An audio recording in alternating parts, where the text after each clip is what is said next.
ರಾಜ್ಯದಲ್ಲಿ ಕುಡಿಯುವ ನೀರಿಗೆ ಯಾವ ರೀತಿ ಸಮಸ್ಯೆ ಆಗ್ತಾ ಇದೆ ಅಂತ ಹೇಳಿದ್ರೆ ಪ್ರತಿ ಹಳ್ಳಿಯಲ್ಲೂ ಇದೇ ಸಮಸ್ಯೆ ಆಗ್ಬಿಟ್ಟಿದೆ. ಅಲ್ಲಿನ ಜನಪ್ರತಿನಿಧಿಗಳು ಪಂಚಾಯಿತಿಯವರು ಏನು ಮಾಡ್ತಾ ಇದ್ದಾರೆ ಅನ್ನೋದು ದೊಡ್ಡ ಪ್ರಶ್ನೆ ಕಾಡ್ತಾ ಇದೆ ನನಗಂತೂ. ಯಾಕಂತ ಹೇಳಿದ್ರೆ ಕುಡಿಯುವ ನೀರಿಗಾಗಿ ಪಂಚಾಯಿತಿಗೆ ಬೀಗವನ್ನು ಹಾಕಿದ್ದಾರೆ ಅಲ್ಲಿನ ಗ್ರಾಮಸ್ಥರು.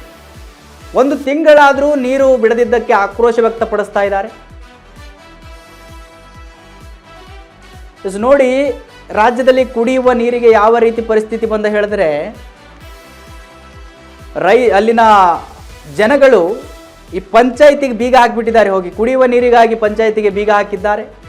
ಒಂದು ತಿಂಗಳಾದರೂ ನೀರು ಬಿಡದಿದ್ದಕ್ಕೆ ಆಕ್ರೋಶ ವ್ಯಕ್ತಪಡಿಸಿದ್ದಾರೆ. ಒಂದು ದಿನ ನೀರಿಲ್ಲ ಅಂದರೆ ಹೊಡ್ಕೋ ಬಡ್ಕೋ ಆಗುತ್ತೆ ಮನೆಯಲ್ಲಿ, ತಿಂಗಳಾದರೂ ನೀರಿಲ್ಲ ಅಂತೆ.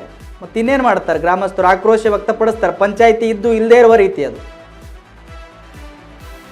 ಇನ್ನು ನಿಡಸೋಸಿ ಪಂಚಾಯಿತಿಗೆ ಬೀಗವನ್ನು ಜಡಿದಿದ್ದಾರೆ ಗ್ರಾಮಸ್ಥರು. ಬೆಳಗಾವಿ ಜಿಲ್ಲೆಯ ಹುಕ್ಕೇರಿ ತಾಲೂಕಿನ ನಿಡಸೋಸಿ ಅಂತ ಒಂದು ಪಂಚಾಯಿತಿ, ಆ ಪಂಚಾಯಿತಿಗೆ ಬೀಗವನ್ನು ಹಾಕಿದ್ದಾರೆ. ನೀವು ದೃಶ್ಯದಲ್ಲಿ ಗಮನಿಸ್ತಾ ಇದ್ದೀರಿ. ಮನೆಗಳಲ್ಲಿ ಕುಡಿಯೋಕ್ಕೆ ನೀರು ಸಿಗ್ತಾ ಇಲ್ಲ. ಜಾನುವಾರುಗಳ ಪರಿಸ್ಥಿತಿ ಅಯೋಮಯ ಆಗೋಗಿದೆ.